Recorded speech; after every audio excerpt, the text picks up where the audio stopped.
ಶಾಸಕ ಮುನಿರತ್ನ ವಿರುದ್ಧ ಈಗ ಸಿಡಿದೆದ್ದಿದ್ದಾರೆ ಒಕ್ಕಲಿಗ ನಾಯಕರು. ಮುನಿರತ್ನ ವಿರುದ್ಧದ ಪ್ರಕರಣಗಳನ್ನು ಎಸ್ಐಟಿಗೆ ವಹಿಸುವಂತೆ ಆಗ್ರಹಿಸಿದ್ದಾರೆ ಮುಖ್ಯಮಂತ್ರಿಗಳನ್ನ ಭೇಟಿ ಮಾಡಿದ್ದಾರೆ ಒಕ್ಕಲಿಗ ಸಚಿವರು ಮತ್ತು ಶಾಸಕರು. ಚುಂಚನಗಿರಿ ಶ್ರೀ ನೇತೃತ್ವದಲ್ಲಿ ಹೋರಾಟ ಮಾಡೋದಕ್ಕೆ ನಾವು ಚಿಂತನೆ ನಡೆಸಿದ್ದೀವಿ ಅಂತ ಸಿಎಂ ನಿವಾಸದ ಬಳಿ ಸಚಿವ ಚೆಲುವರಾಯಸ್ವಾಮಿ ಅವರು ಹೇಳಿಕೆಯನ್ನು ಕೂಡ ಕೊಟ್ಟಿದ್ದಾರೆ.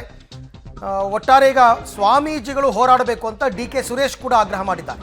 ಒಕ್ಕಲಿಗ ಮತ್ತು ದಲಿತ ಸಮುದಾಯದ ಸ್ವಾಮೀಜಿಗಳೇ ನೇತೃತ್ವವನ್ನು ವಹಿಸಿ ಹೋರಾಟ ಮಾಡಬೇಕು. ಮೊನ್ನೆ ಇವನ್ ಡಿ.ಕೆ. ಶಿವಕುಮಾರ್ ಅವರು ಕೂಡ ಈ ಮಾತನ್ನು ಹೇಳಿದರು, ಸಮುದಾಯದ ಸ್ವಾಮೀಜಿಗಳು ಮಾತನಾಡಬೇಕು ಅಂತ. ಹಾಗಾಗಿ ಇವತ್ತು ಮುಖ್ಯಮಂತ್ರಿಗಳನ್ನು ಭೇಟಿಯಾಗಿ ಈ ಒಂದು ಮನವಿಯನ್ನು ಸಲ್ಲಿಸಿದರೆ SIT ರಚನೆ ಮಾಡಿ ಅಂತ. ಮುನಿರತ್ನ ಅವರು ಮಾಡಿದ್ದು ನಮಗೆ ಅತ್ಯಂತ ನಮ್ಮೆಲ್ಲರಿಗೂ ಬೇಸರ ಆಗಿರೋದು. ಕುಮಾರಸ್ವಾಮಿ ಮತ್ತು ಅಶೋಕರು ಮತ್ತು ಸಿ.ಟಿ. ರವಿ ಅವ್ರ ಪರವಾಗಿ ನಿಂತರಲ್ಲ, ಅದು ಭಾಳ ಸಮಾಜದ ಇಷ್ಟು ದಲಿತರ ಬಗ್ಗೆ, ಒಕ್ಕಲಿಗ ಹೆಣ್ಣುಮಕ್ಕಳ ಬಗ್ಗೆ ಮಾತನಾಡಿದ್ರು. ಇವರು 3 ಜನ ಅವ್ರ ಪರವಾಗಿ ನಿಂತದ್ದು ನಮಗೆ ಭಾಳ ತಲೆಬಗ್ಸುವಂಥ ಕೆಲಸ. ಅದಕ್ಕೋಸ್ಕರ ಅದು ಖಂಡನೀಯ.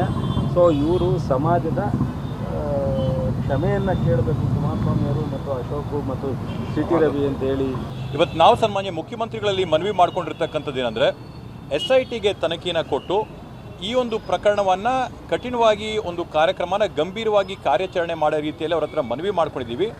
ಯಾಕಂದರೆ ಇವ್ರ ವಿಷಯದಲ್ಲಿ ತೋಡ್ದಷ್ಟು ಹೇಸಿಗೆ ಹೊರಗೆ ಬರದ ರೀತಿಯಲ್ಲಿ ಕಾಣ್ತಾ ಇದೆ.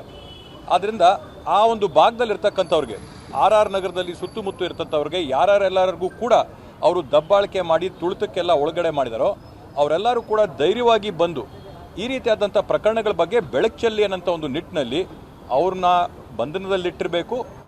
ಓಕೆ, ಇದು ಸಹಜವಾಗಿಯೇ ಒಕ್ಕಲಿಗ ಸಮುದಾಯದ ಕಾಂಗ್ರೆಸ್ ನಾಯಕರನ್ನು ಕೆರಳಿಸಿದೆ.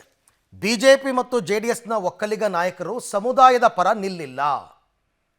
ಅವರೆಲ್ಲರೂ ಕೂಡ ಮುನಿರತ್ನ ಅವರ ಪರವಾಗಿ ನಿಂತರು. ಹಾಗಾಗಿ ಪ್ರಕರಣದಲ್ಲಿ ಒಂದು ಕಾನೂನಾತ್ಮಕ ಹೋರಾಟ ನಡೀಬೇಕು.